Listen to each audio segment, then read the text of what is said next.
2003년에 저희가 개교를 했는데 반성하는 얘기로 먼저 좀 해볼까 합니다.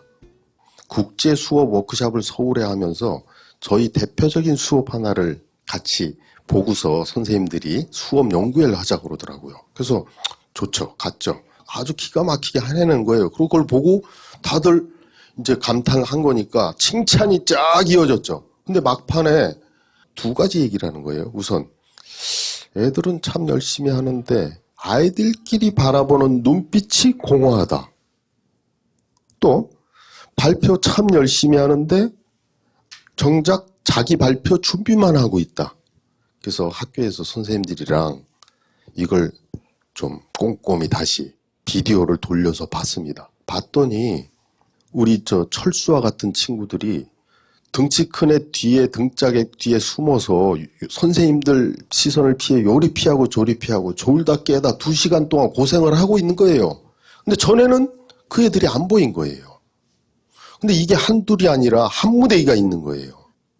그래갖고 그해 겨울에 정말 우리 선생님들이 크게 반성했습니다. 오랜만에 동창회를 가면은요, 친구들이 뭘 하는지 모르는데도 30분 이내에 누가 선생님인지 알 수 있습니다. 어떻게 알 것 같아요?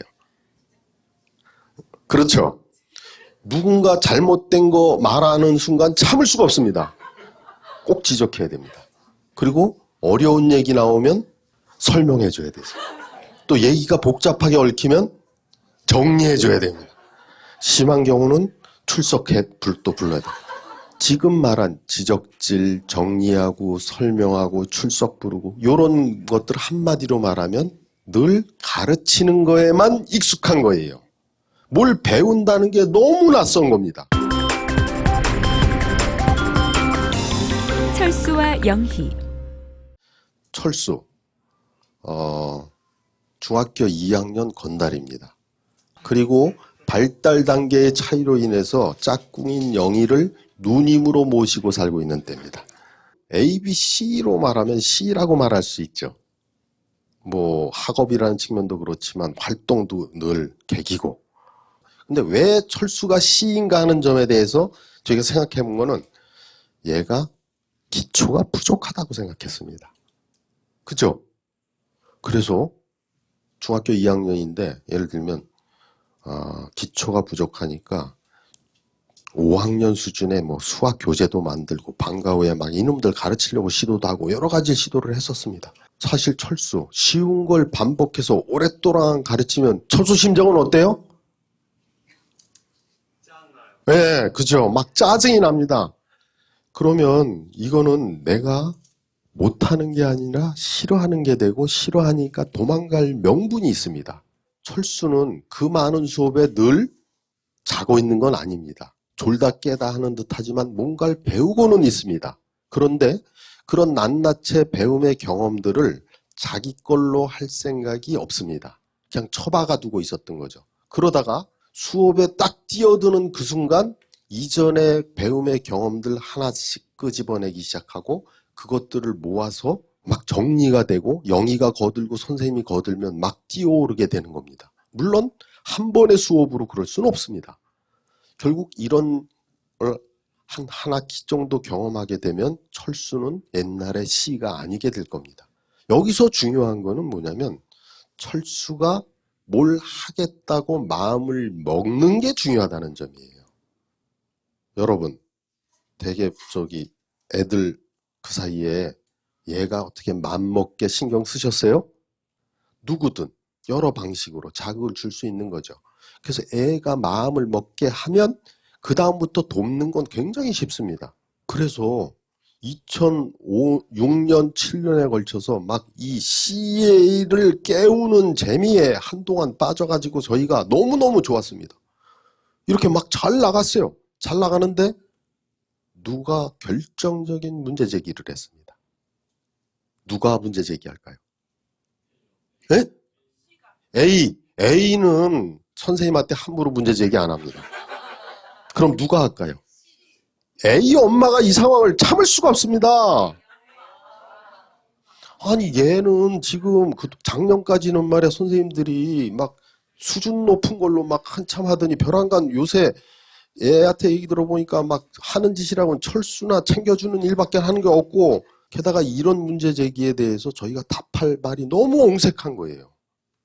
이거 어떡하나. 그래갖고 막 전전긍긍하고 있던데 과학 선생님이 이 상황에서 딱 상황을 뚫었어요. 반성한 과학 선생님. 지금 과학 선생님이 물리 시간에 유체역학의 베르누이 정리를 쫙 설명하고 있는 거예요. 야, 예를 들어줄게. 그러면서 야, 지금 한겨울인데 창문을 살짝 열어봐. 바람이 쏟아져 들어오지. 창문을 활짝 열면 바람이 약해진다? 이게 베르누이의 정리야. 그러니까 철수는 전 뭔 소리야? 영희한테 묻습니다. 야, 왜 좁아지면 빨라지고 넓어지면 약해져? 그러니까 영희는 그게 베르누이의 정리야. 그런데 저희가 이전에 했던 거는 이 상황에서 어떻게 끼어들었냐면 철수에게 다가갑니다. 그래가지고 야, 철수야, 너 외울 게 얼마나 많은데 따지고 있어. 야, 외워버려. 그러면 철수는 그냥 찌그러져 있게 돼 있습니다. 그리고 앞으로 수업 때는 아무 말도 안 하게 돼 있습니다. 영이 우쭐해가지고 앞으로 모든 건 그냥 외워버리게 돼 있습니다. 자, 반성한 물리 선생이 어떻게 할까? 이 상황을. 자, 반성한 물리 선생은 영희에게 다가갑니다. 영희야, 만약 내가 철수가 알아듣도록 설명할 수 있게 된다면 너는 베르누이의 정리가 뭔지 제대로 알게 될 거야. 모둠에서 같이 궁리해봐 하고 딱 빠졌습니다. 어떤 일이 일어날 것 같아요? 철수는 많은 걸 모릅니다. 근데 특히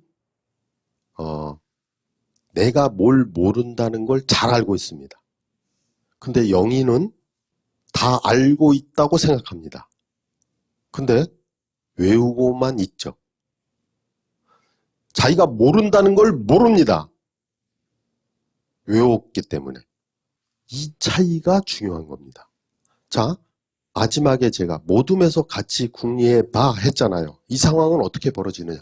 그럼 막 모둠 내에서 막 온갖 소리, 처음엔 영희가 먼저 알아듣겠죠. 그래서 이해가 됐어. 그래서 막 떠들면 철수는 못 알아듣지만 한 B쯤 되는 놈이 알아듣죠. 그럼 B가 뭐라고 또 한참 하면은 처음에는 쏘련 말이지만 가만 듣다 보면 이제 철수가 알아듣게 되는 거죠. 저 아직 안 끝난 칠수 모든 가서 칠수를 가장 알아듣게 설명할 수 있는 애는 누굴 것 같아요? 그건 철수가 가서 딱 설명하면 바로 알아듣습니다. 그러면 정말 이게 완전 학습이 되는 겁니다. 아마 A끼리 모아놓으면 이런 일이 벌어질 수 없습니다. 그래서 저희가 이 다양한 아이들로 구성하는 게 중요하다는 걸 새삼 느꼈습니다. 디지털 원주민 자녀 바로 알기. 우리는 여러분들 되게 스마트폰 갖고 있겠지만 적응 단계지만 애들은 유치원 이전에 그 글자보다는 이 스마트폰이 더 익숙하죠. 요새 소비의 주체 얘기는 애들도 용돈 많다 보니까 늘 사는 거래에 익숙한데 그런 문제보다도 학교에서나 여러분들과 특히 학업과 관련된 걸 놓고 얘기를 해보면 훨씬 심각해집니다. 애들은 딱 자세가 나옵니다. 그래, 내가 이 수업을 들어줄 만큼 수업 잘하나? 한번 볼까? 이러고서 딱 짱 보고서 앉아서 딱 선생님이 어떻게 하는지를 봅니다. 엄마가 무슨 학습지 하자 그럽니다. 그러면 나 뭐 줄 건데 늘 거래로 대합니다. 이 소비의 주체라는 말의 가장 심각한 뜻은 거래의 주체로 늘 바라본다는 점입니다. 옛날에 있을 수 여러분들 입장에서는 상상이 안 되죠. 이걸 제대로 이해하지 않으면 여러분들은 계속 높은 단가의 여러 신형 스마트폰을 준비하고 좋은 신발 준비하다가 나중에는 캥거루 챙기다가 작살납니다. 저희 때는 열심히 하면 뭐가 된다는 게 보였습니다. 그래서 다들 열심히 합니다. 근데 지금 애들은 내가 아무리 잘해도 좋은 대학 가기 쉽지 않고 설령 대학을 가도 좋은 직장, 안정된 직장 될 가능성 없다는 거 압니다. 이런 애들이 현재 우리 아이들이고 이게 디지털 세상의 아이들의 모습입니다. 21세기 최첨단의 아이들과의 그 간극, 이게 좀 늘 문제가 됩니다. 그래서 제가 이제 조금 구체적인 얘기들을 좀 한번 다뤄볼까 싶습니다. 왜? 자녀가 하는 말 왜 비밀? 중학교 2학년 아이인데요. 당시에 애가 내가 왜 수학 공부해야 돼? 엄마한테는 야, 아니 내가 왜 그 빨래를 개켜야 돼? 청소? 아니 그거 왜 꼭 내가 학교 다니는데 왜 해야 돼? 왜? 왜라는 말 여러분도 많이 듣죠? 근데 담임 선생님이 이제 엄마를 면담 신청해가지고 이제 만난 거예요. 만나가지고 애가 선생님 감정이나 주변 친구들 감정을 잘 헤아리질 못하고 좀 그 시크한 거 있잖아요. 시니컬하게 톡톡 쏘고 까칠하다는 거죠. 그래서 그런 얘기를 탁 한 거예요. 그러니까 이제 엄마가 돌아와서 아빠랑 온갖 얘기를 하게 돼요. 두 사람은 다 교직에 있는 사람들이에요. 한동안 궁리를 해봤는데 어느 날 텔레비에서 내 아이의 감정을 읽어주는 프로그램을 하는 걸 본 거예요. 그러다가 불현듯 둘이서 깨쳤어요. 애는 내 감정을 이해하지 않는다는 걸 따지는 방식을 왜라는 말에 수학으로 영어로 무슨 빨래로 온갖 얘기로 했다는 걸 알아버린 거예요. 그리고 그동안 내가 애를 어떻게 사실 이제사 까놓고 얘기하면 이게 바로 접니다. 우리의 그래가지고 저희가 그때 딱 몇 가지 합의했어요. 그래갖고 먼저 애랑 야 우리 얘기 좀 같이 하자 만나가지고 우리 둘이 반성한 얘기를 애한테 솔직하게 먼저 얘기했어요. 그리고 우리 이렇게 한번 노력해보자. 우리 쉽진 않지만 우리가 노력해볼게. 그리고서 제일 먼저 얘기한 거는 매일 너랑 좀 안아주고 스킨십을 해보자 우리. 그리고 엄마 그런 거 잘 아는 사람인데 막 안아주는 걸 하고 그 다음에 서로 매일 저녁에 잠깐이라도 만나서 서로 어떻게 잘 지낸 얘기, 응? 뭐 서로 좋았던 거 이런 거 얘기 같이 해보자. 막 이런 거 얘기하고 그랬어요. 그 다음에 이놈이 축구 좋아하니까 제가 짬나면 축구 같이 하고 이런 식으로 바꿨어요. 그랬더니 벼랑간 안 바뀝니다. 몇 년 걸렸던 것 같아요. 저희가 바뀌는데 몇 년 걸렸다고 볼 수도 있습니다. 근데 이게 좋아진 거예요. 꾸준히. 애가 고등학교 한 2학년쯤 됐을 때 굉장히 부드러워진 거예요. 까칠한 게 아니라. 지금 애들이 왜라고 그러고 있죠? 예. 제가 뭐 반성했는지 아시죠? 예. 근데 노력해도 몇 년 걸립니다. 우리 아이가 달라졌어요. 토끼 소녀 이야기. 토끼 소녀라는 별칭을 갖고 있는 친구인데 쉽게 말하면 굉장히 더딘 친구입니다. 제일 뭐 학교로서 이제 나타난 특징은 수학을 특히 못합니다.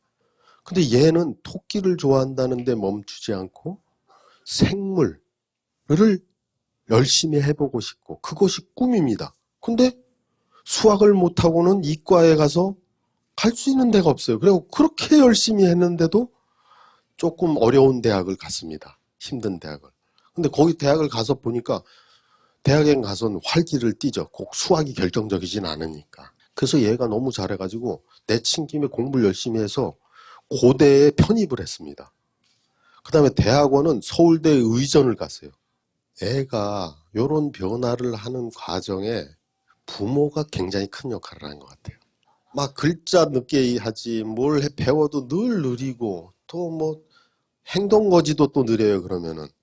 근데 그 두 부모님은 그걸 그윽한 눈으로 바라봐 주신 거예요. 그냥 격려가 된 거지 애는. 그래가지고 얘가 대학을 갔는데 그런데 가만 보니까 자기가 집중적으로 앞으로 연구를 더 해볼 게 막 욕심이 생긴 거예요. 그래가지고 연구를 좀 찾아서 하다 보니까 그 당뇨와 고혈압에 대한 면역학 공부를 본격적으로 하고 싶은 거예요. 그래서 알아봤더니 영국의 임페리얼 칼리지인가 세계 최고의 그런 대학이 있대요. 그래서 그걸 지가 알아보고서 거기에 그 지원을 해가지고 돼버린 거예요. 우리 아이가 달라졌어요. 열등감 소녀 이야기. 언니가 외고를 나와서 명문대를 간 동생입니다. 늘 열등감에 시달렸을 것인데 문제는 특히 아빠가 이 아이를 자꾸 뭐라 한 거예요. 언니와 비교를 한 거예요. 그러니까 애는 자존감이 너무 떨어져 있었습니다. 수업 때 보면 늘 졸다가 깨다가 막 반응이 영 아니었었어요. 근데 이놈은 그 다음에 그렇게 수업에서는 영 지지부진했었었는데 이놈이 활로를 찾은 건 뭐냐면 특별활동으로 이 사회참여활동이라는 프로젝트가 있어가지고 이제 애들이 하는데 사회참여 프로젝트로 얘가 뭘 했냐면 대안요리라는 걸 했어요. 대안요리. 조선가정. 할아버지 할머니와 손자 손녀가 사는 그런 가정에 적합한 레시피를 개발해가지고 책자까지 만들었어요. 그 다음에 이거를 가지고 팀 짜서 만들어가지고 그 독거노인들에게 갖다 주는 것도 하고 이런 거라. 고의식의 이런 것들을 하면서 이놈이 서서히 깨어난 거예요. 근데 그 사이에 아까 얘기 시작은 아빠로 시작했잖아요. 아빠가 서서히 반성을 한 것 같아요. 그래서 이제 쫑코 안 주는 거야. 그러더니 이놈이 고3 때 돼서는 수업 때 고개가 들어 올려진 거예요. 이놈. 요리 같은 걸 하다 보니까 지적인 호기심이 생기고 세상에 대한 관심이 딱 생긴 거예요. 그래서 그 호기심 때문에 공부를 하게 되는 거예요. 우리 아이가 달라졌어요. 무기력 소년의 이야기. 그래도 이놈이 그래도 좀 이렇게 똑똑한 데가 있어갖고 한 90점쯤 받아서 가면은 아빠가 너 왜 100점을 안 받았냐고 야단을 쳤습니다. 그래서 이놈이 고2 되면서는 이제 공부 쪽은 좀 멀리하고 딱 놔버린 거죠. 그리고 학교에 안 나오기 시작한 거예요. 그래서 이제 선생님이 찾아갔습니다. 학교 집으로. 그래서 이런저런 얘기를 들어봤는데 엄마는 잘 이해하는데 아빠가 계속 이런 모습을 참을 수가 없는 겁니다. 아빠가 이 아이를 에 대한 그 화를 내려놔야 된다. 이 얘기를 했습니다. 그래서 그렇게 했는데 그런데도 애는 반응이 없었습니다. 그냥 늘 PC방에서 살고 있었습니다. 근데 그냥 냅두라 그랬습니다. 3학년이 됐습니다. 안 나타나다가 어쩌다 한 번 왔는데 선생님과 아이들이 굉장히 반응을 다 같이 보였어요. 격려를 하고. 그리고 선생님들 사이에 얘기한 첫 번째 얘기는 뭐였냐면 얘가 고3에서 공부 안 하고 그냥 자기 방식으로 하는 부분을 우리가 이해해 주자 라고 했습니다. 그냥 냅두자 이런 얘기가 됐어요. 그리고 애들한테도 얘기가 됐어요. 그래서 애들이 막 반응을 보였습니다. 그러니까 이제 약간 얘도 그래 나 쉬어간다 생각하고 3학년 내내 놀고 지냈습니다. 그 꼴을 부모가 그냥 보게 한 겁니다. 그렇게 1년이 지나갔습니다. 물론 대학은 시험도 안 봤습니다. 그래가지고. 그래서 소식이 끊겼는데 그 한참 1년 뒤에 연락이 왔어요. 근데 얘가 재수를 하면서 그렇게 열심히 공부를 했다는 겁니다. 벼랑간. 그리고 경북대 축산과를 간 거예요. 3년 동안 놓은 공부를 1년 만에 쫓아간 거예요. 그 애가. 그 힘이 나온 거죠. 제가 얘기가 길어졌는데 여기서 마치고 여러분들 얘기로 좀 들어보겠습니다. 네, 고맙습니다. 뜨거운 박수 부탁드리겠습니다.